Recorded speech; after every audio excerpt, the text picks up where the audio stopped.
So welcome to our final episode of Planet Possible for 2024. We are delighted you're joining us to hear evidence-led discussion about topics that are critical to the way we manage our water and environment. A huge thanks to our season sponsor, Atkins Realis, and you'll hear a little bit more about them later. We're really grateful for their support in bringing the pod to you. If you're new to Planet Possible, I'm Nikki Roach. I am a passionate advocate for all things water and environment and a fellow of CIWEM, the Chartered Institution of Water and Environmental Management. So in today's episode, we're going to explore the recent flooding that's happened across the south of Spain, resulting in the tragic loss of 224 lives, 216 of which were within the Valencia region, resulting in Spain mounting its biggest peacetime disaster recovery operation. 2024 is likely to be the hottest year ever recorded and the first to have an average temperature at more than 1.5 degrees above pre-industrial levels.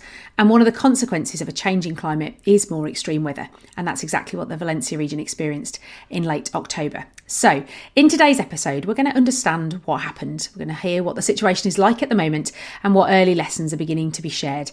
And we'll be hearing from Miguel Cano, a principal hydraulic modeller at Anglian Water, who was born and raised in Valencia and is there at the time of this recording. So as ever, I'm joined by a wonderful co-host to help us navigate the topic. CIWEM's President and Regional Delivery Director for Flood, Coast and Maritime at Binnies, Hannah Burgess. So welcome, Hannah, to Planet Possible. It's great to have you with us. Thank you very much, Nikki. So Hannah, your career has been focused on flooding in the UK context. So I guess I want to hear first, as a professional, looking on as the news came out of Valencia, what did you think? I was heartbroken, is the honest answer. When you have an awareness of working in the field for over 20 years of how much rain falls and what does that actually mean, what's the impact of that, and I was hearing the rainfall figures, I was horrified. I feel similarly. I don't work as a professional in flooding, but I think you tune in, don't you, when you hear anything water and environment related in the sector. And I was equally shocked. We'll hear immediately, I think, from Miguel. Let's get started. Let's hear from him and then we can reflect on it. Miguel is a hydraulic modeller. He works for Anglian Water here in the UK, but he also studied in Valencia as well as being from there, and part of his studies were around the historic floods of 1957 while he was at university. So he's really well placed to share both his experience of being in Valencia as we record and the historical context of the floods. So let's hear from Miguel. Bienvenidos a Posible Planeta, Miguel. Thank you very much for having me. So you are in Valencia at the moment. Tell us a little bit about what it's like there. Valencia right now feels like relatively normal. It's true that after we have like the flooding event, we had few weeks that they were very challenging because we lost two of the main entries into Valencia. So it was very difficult to get in and out from Valencia city. And what happened, it was difficult to get some food supplies. The supermarkets were empty, as well as the metro system has been out of service for over a month. And that metro system is used for thousands of people every day. So what it means that the traffic on the roads were really heavy. However, if you compare these minor things, because what it has been really affected is the south, the outskirts of Valencia in the south. What we have in Valencia is nothing if you compare what it has happened in the south of Valencia. So just to get some insights, I had a call with one of my relatives who lives in one of these areas that has been like really affected yesterday. And the situation is really far from normal. I mean, he was explaining like the roads are still full of mud. And because it has been over a month, it's very difficult to clean because it has dried out. I mean, it has only been cleaned the main roads into the villages. And what is worse is because usually in the ground level, you can find like shops and supermarkets, because in some places, the water depth reach between 1 meter to 2 meters. All the ground levels shops and supermarkets are gone. So there is no life in those villages, yeah, and it's very, very difficult to get food and to do like a normal life. So it's a bit of heartbreaking, yeah. He was telling me that still you can see like the army and the fire services and lots of volunteers as well trying to clean the streets. And also because we have lots of buildings, usually the buildings in the underground, we have like the garage and storage. All of those are completely flooded. So it's getting very, very difficult to empty thousands and thousands of underground garages and storage units. So we are far from a normal life in the south, and it's going to take a long time to recover from this year. So there's still water in those underground areas that's being pumped out. Is that right? Exactly, yeah. So we need to pump out lots of water. It's very difficult to know if they can pump out the water because there has been lots of buildings with structural damage. And I'm assuming there's quite a contamination, like quite a water quality challenge as to what to do with all of that water as well, because it's now been standing there for a long time. There could have been other things that have been leaking into it. There'll be a mix of all sorts of things, I would think, within it. So it's not just a question of pumping it out and putting it into a watercourse. It's not sort of surface water anymore. It's kind of mix of all sorts of things, I would imagine. It's quite interesting because I haven't heard yet what has been like the environmental impact of this tragedy, because when you have had fatalities as well as lots of infrastructure that has been damaged, when you see the numbers, it's just crazy. We are talking about thousands of buildings, 26 bridges has been damaged, 5 or 6 has like completely collapsed.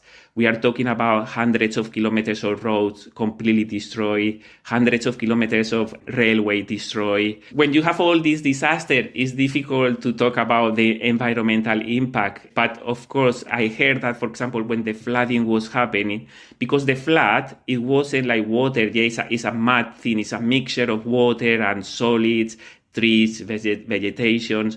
So actually, because the wastewater treatment plants cannot cope with mud, they have to be bypassed. So the contamination in the environment, it will have to be assessed, but I think it's going to be quite bad. I hear what you're saying, though. Against the scale of the wider tragedy, it's lower down the list, but it will be interesting to see what recovery looks like as you start to unpick. So you've painted a really stark and tragic picture. I'm so sorry to hear that you've got relatives affected by that.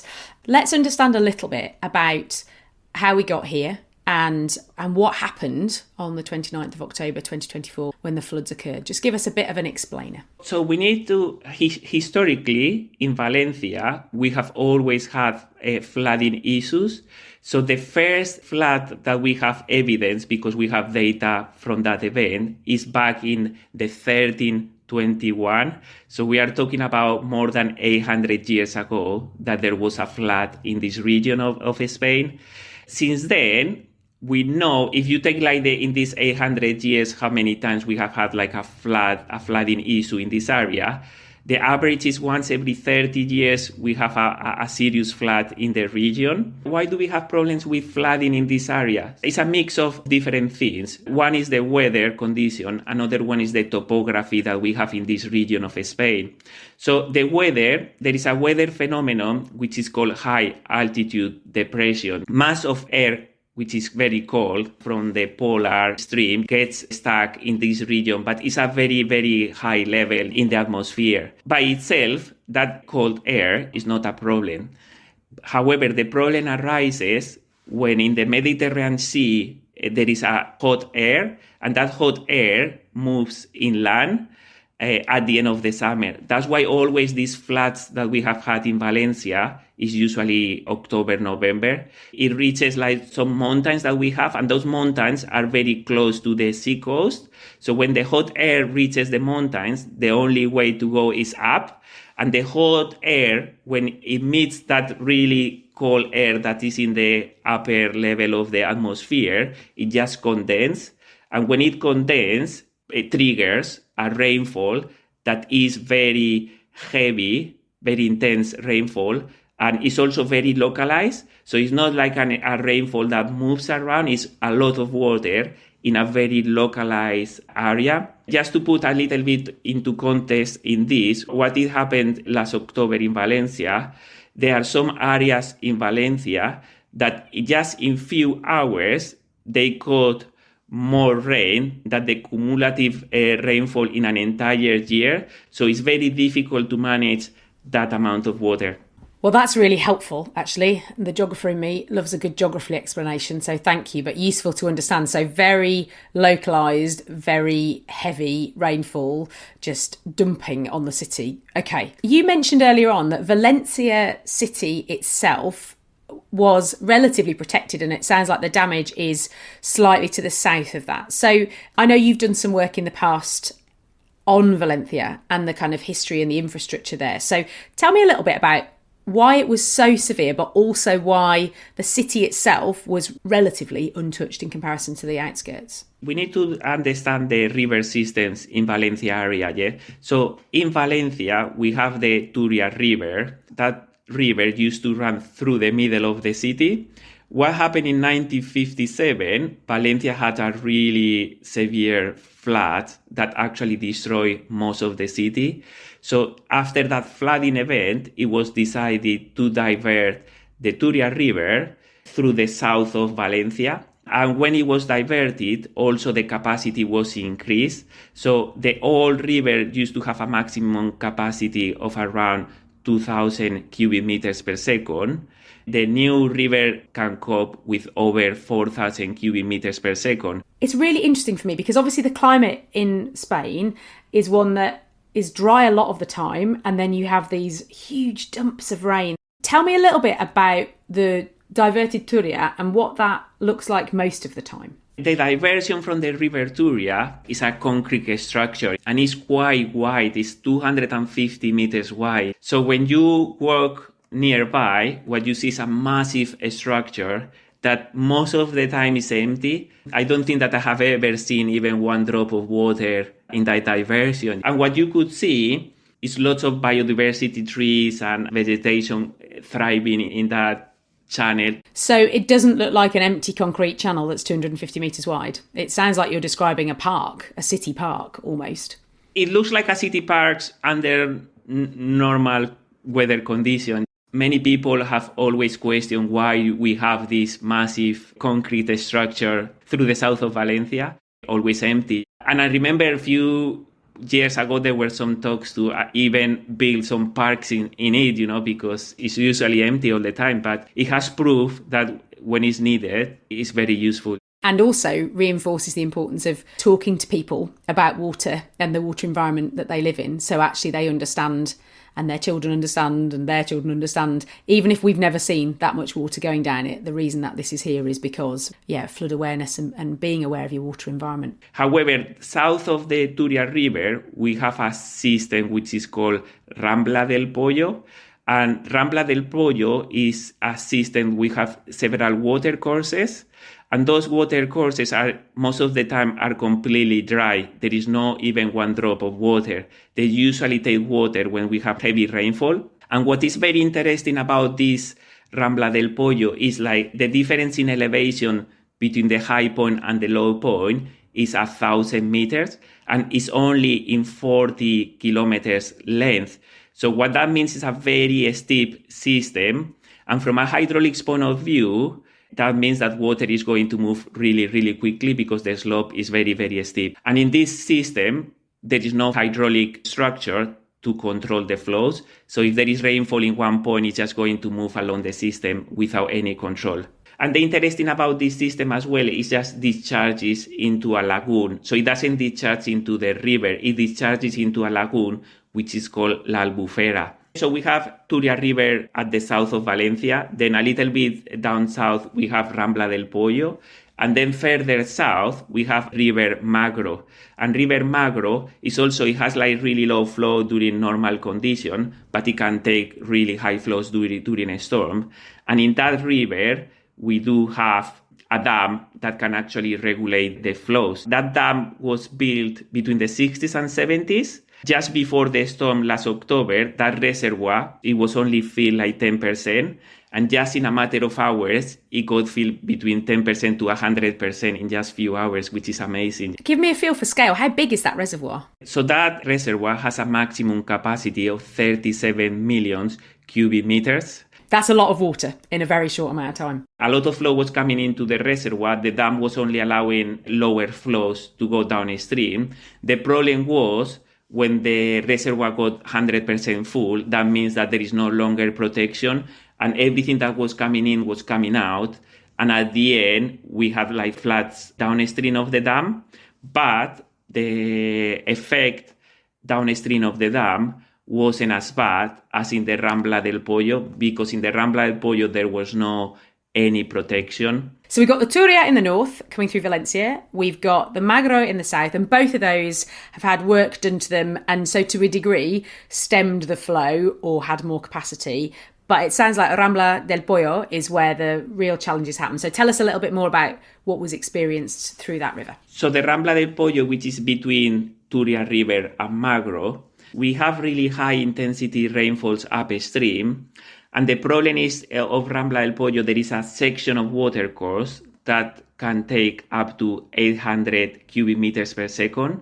And the reason that it can only take 800 cubic meters per second is because it's between two population areas. So it cannot be extended because we have population along both of the sides. Many years ago, there was a project to see if that throttle that we have in that system could have been increased to 1,500 cubic meters per second. The project was studied, but it was never built. And that 1,500 cubic meters per second would raise the protection to a written period of 500 years. However, there is a flow gauge measurement in Rambla del Pollo, and last October, unfortunately, it broke, and when it broke, it was reading 2,200 cubic meters per second, which is even much, much higher than the written period of 500 years, which was 1,500.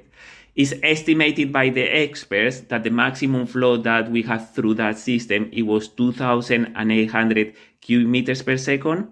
That means a return period between 2,000 to 5,000 years. So it's not something that we usually design for, because our hydraulic structures, maybe they're designed between 100 years or 500 years. So we are talking a very unlikely event. I guess for listeners that might not be familiar with return periods, I guess the shorthand, or my shorthand for that, is it's just about probability, isn't it? So it's saying on average, in theory, you should have this event once every 2,000 to 5,000 years. It's not that it will definitely happen every 2,000 to 5,000 years, but that's the likelihood. So nearly at 3,000 cubic meters a second, potentially, outside of any normal design criteria is what that sounds like. That's extraordinary. And then I guess explains some of the absolutely heartbreaking and catastrophic photographs and videos that we saw coming out of that part of South Valencia. Yeah, it's quite difficult to understand the volumes of flows that we are talking in here. We can compare the flow rates to the flow that we have in London in the Thames River, because the Thames River has a maximum storm flow rate of 300 cubic meters per second. In here, we are talking that the flow last October was 2,800 cubic meters per second. Our 2024 season of Planet Possible is supported by one of the leading engineering and design consultancies in the world, Atkins Realis. Here at Planet Possible, we bring a diverse range of voices from across the international water and environment sector to explore how to tackle some of the biggest challenges we face. And that aligns perfectly with the Atkins Realis purpose of engineering a better future for our planet and its people. We're really grateful to Atkins Realis for enabling us to bring another exciting year of Planet Possible to you. Okay, so we've heard about the two rivers to the south of Valencia. Tell us a little bit about the project that meant that Valencia, in essence, was kind of saved from the worst of this. What happened with the Turia?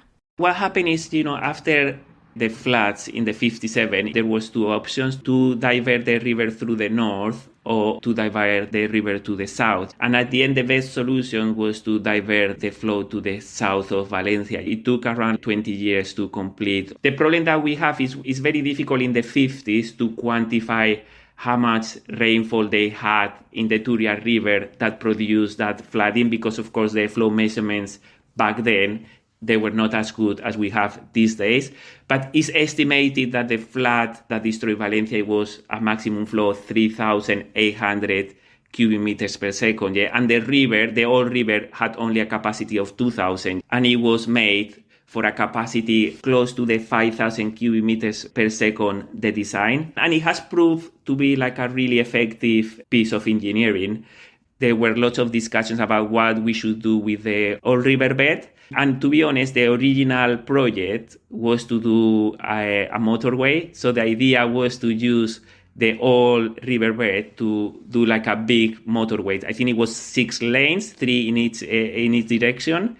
But at the end, I think the neighborhoods backed that solution. And what it was built is a massive, long park that crosses the whole city centre of Valencia, which is quite nice. So in essence, the old riverbed is now a park. Is there ever likely to be flow in that channel? There has always been conversations that flow always tries to go back to the natural course. And it's true the area that is closer to the sea, we have had some problems with flooding in the past because, of course, it's probably easier to flood. But I don't think that we have had any serious flood events in the old riverbed. Really interesting to hear that actually there are some small positives to come out of what is an extremely, on balance, very tragic event, of course, but that good engineering and good catchment-based thinking has meant that the city itself has been relatively unaffected. A lot to process. So let's think about looking forward, Miguel, now. So you've described at the start of our pod beautifully what it's like at the moment.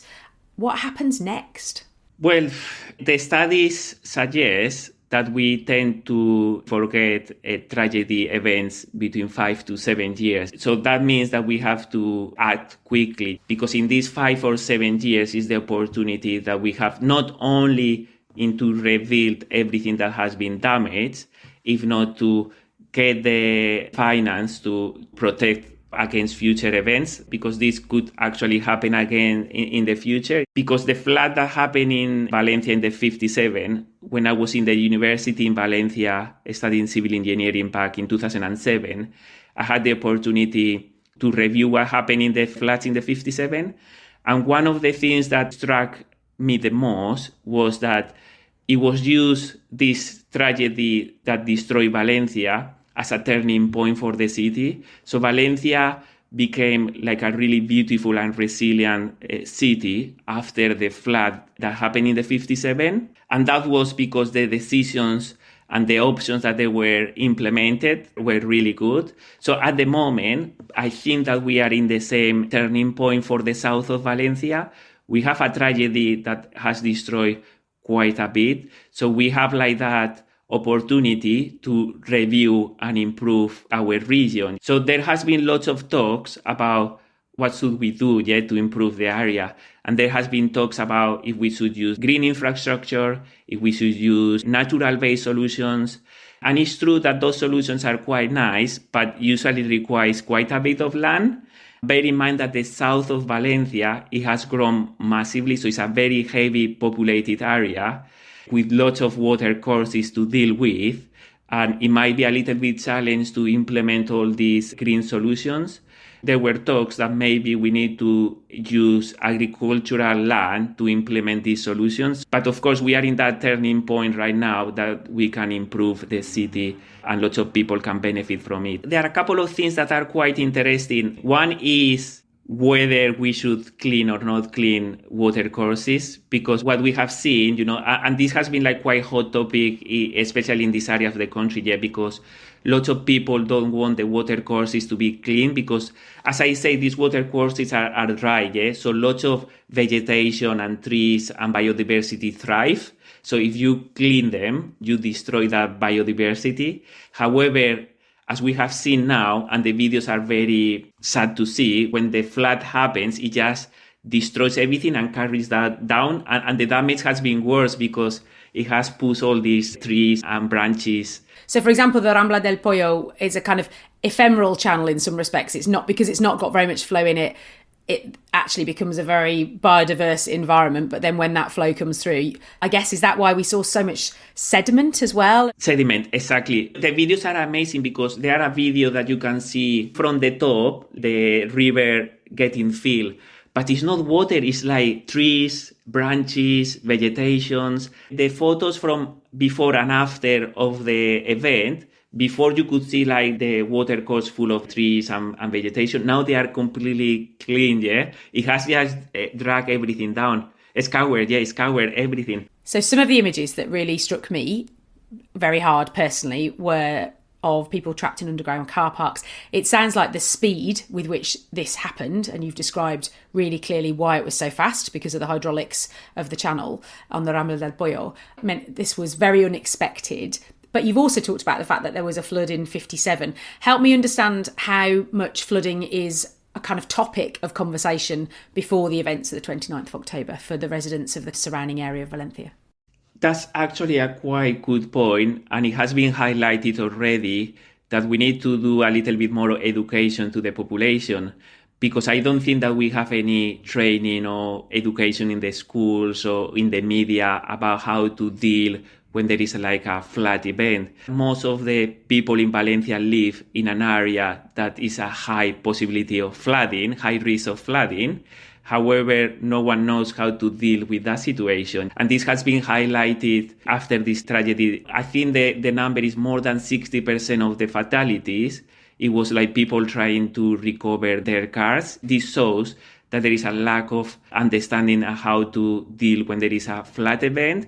For example, if we compare like with people in Japan is an area that they suffer from earthquakes, and from really young age, they know how to deal with earthquakes. So probably this has highlighted that maybe some education for the population is important, because if we live in an area that we have a high risk of flooding, we need to know how to deal with it when it happens. Really important to make that point, which is around just reinforcing the messages about what you can do and being flood aware. Miguel, we always run out of time. We've run out of time again. Muchísimas gracias por tu tiempo. Thank you so much for your time. It's been wonderful to have you on Posible Planeta. Thank you so much for joining us. Thank you, Nikki. Thank you very much. Okay, Hannah, so what are your initial reflections on what we've heard from Miguel? So my initial reflection, having listened to that, is just the scale of the tragedy. To have 2,800 QMEX passing through one channel, clearly overspilled its banks, is immense. And the risk to human life when we're looking at flood hazard in that depth and velocity of water is extreme. It really highlights the risk from natural hazards and living in these areas. But what Miguel has really highlighted very clearly is the nature of this area, the way it's affected by the Dana weather systems, how that's reasonably unique to this part of Spain, and the fact that these events don't happen very often. What that often leads to is people not having an understanding of the risk that exists in the areas that they live and they work, which unfortunately often contributes to the nature of these tragedies. So Hannah, Miguel talked about the Turia in particular looking like a sort of 200 metre wide park, not a hard concrete channel. And that description really brought it to life for me. So how do we ensure that the public are aware of flooding risk, particularly in places like this where at the moment it's relatively infrequent but severe? And how do we kind of balance that prevention against awareness through good design and warnings? I think one of the challenges is that you can put information out there into the public domain, but how accessible is it? How do people find that information? How are people even aware that that information is important to them? So one of the challenges, particularly when it's been a long amount of time since the last major flood event, and we see that in other places around the world, is that, you will see things like black and white photos of past flood events. You'll read about the scale of the tragedy, and it will read like it's history. It hasn't happened since, and this can lead to a really dangerous sense of security in places at high risk of flooding. How do we make people more aware? I think actually that needs to start with education. It needs to start with going into schools in areas at risk of flooding and having it as an essential point that people should learn about. These are the natural hazards in my area, and more importantly again, what do I do? So how might I be alerted if there is an incident? And if I am alerted, what actions should I take? Because it can be some relatively simple actions that can make a big difference in terms of the risk to individuals, risk to properties. And it's important that people are also aware of what the emergency services might do. In some areas it will be essential to evacuate people, particularly where we've got single-storey properties, for example. In other areas it might be more appropriate for the message people are aware of to be to shelter in situ, to go to a higher floor and to wait it out. It's not only the awareness, but it's how do we get people to be aware in the first place, and when they are aware, how do we get people to know what action they should take? I remember really clearly, I live in Leeds in Yorkshire in the north of England, and I remember we had floods on Boxing Day. One of my enduring memories from that, because the city was quite impacted, but was how many people didn't realise that there was even a river. which might sound a bit crazy, but because of the way that a particular part of West Leeds had industrialised, the river was kind of a bit hidden away. I remember very clearly, a road flooding and people saying, I didn't even know there was a river down there because it's behind industrial units and so on and so forth. There's something for me about how do we just bring our channels, if you like, into kind of the public consciousness, because historically we've often hidden them away, haven't we? And actually people acknowledging how close they live to water and living with it feels really part of that kind of education, I think, really. Human beings like to have a familiar environment that they live in. Actually, we get used to seeing the river in its channel. If we look at how floods have been managed over time, typically, if there are developments in areas at flood risk, the drive will be to try and keep the water out. So that then comes into the public consciousness as in this is how we manage this water. We keep the water out. So even when you see open areas flood, people are, it's flooding, it's bad. It is bad when people are in the way, and when tragedies happen, absolutely. It's a natural process at the same time, so we can't stop it. You're absolutely right. How do we help people understand that floodplains are there for a reason and it's perfectly fine when a floodplain floods? That's kind of what they're designed to do, isn't it, really? But yeah, there's definitely a big theme about education. And actually in the mini pod that we put out this month with Will McBain, Will had a really similar theme around education and nature connection and just bringing that back into the classroom. So yeah, lots of similarity. One of the themes that I picked up from listening to Miguel was around funding. So it sounded like the Rambla del Pollo River had a proposed flood alleviation scheme on the books that kind of hadn't been funded. Are there echoes of those funding and scheme delay challenges in the England and Scotland contexts that you spent your career working in? A simple answer is yes, because flood alleviation scheme can take a long time to develop. It needs to go through several different stages, from initial inception all the way through to outline design, detailed design, construction and completion. That takes several years and a huge amount of resource. It also takes a certain amount of funding to deliver all of the priority schemes, and that is much like a moving target, really, because our understanding of risk is changing all the time, especially when we take climate change into account.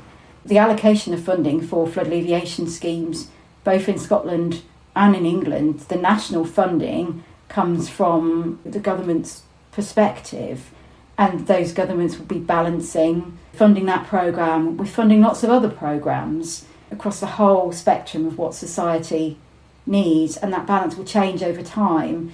So whilst in Scotland and in England there are programmes of schemes that works in a slightly different way and the funding works in a slightly different way, ultimately it does come down to how do you prioritise those schemes.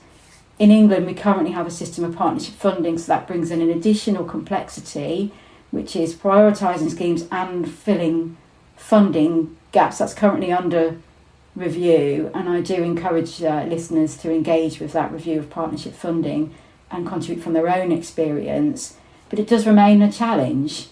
How do we fund everything, and how do we make that equitable? Because if you live in a big city in a floodplain, you're much more likely to be provided with flood protection than if you live in a small village where there are only a handful of properties at risk because of the way that we fund and we approach structural measures for flood management. But one thing I would say is that we cannot engineer our way out of climate change.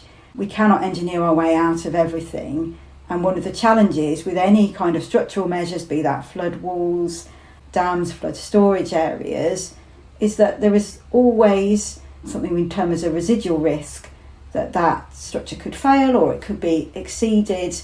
And in many ways that makes it even more dangerous when that happens, because people relate to the risk even less. I think that is a really key point from my perspective, is how do we get that balance of protecting and people not needing to think about this, not needing to worry about it, because we have plenty of things to worry about in life. And what's the role of professionals in protecting versus at what point, as you just said, we can't engineer our way out of all of this. So where is there an element of awareness, personal responsibility, property flood resilience, for example, and that balance point? And it instinctively feels like we've not met the right balance point yet. We're still too heavily reliant on big schemes to save us, I think, really, from an outsider's perspective.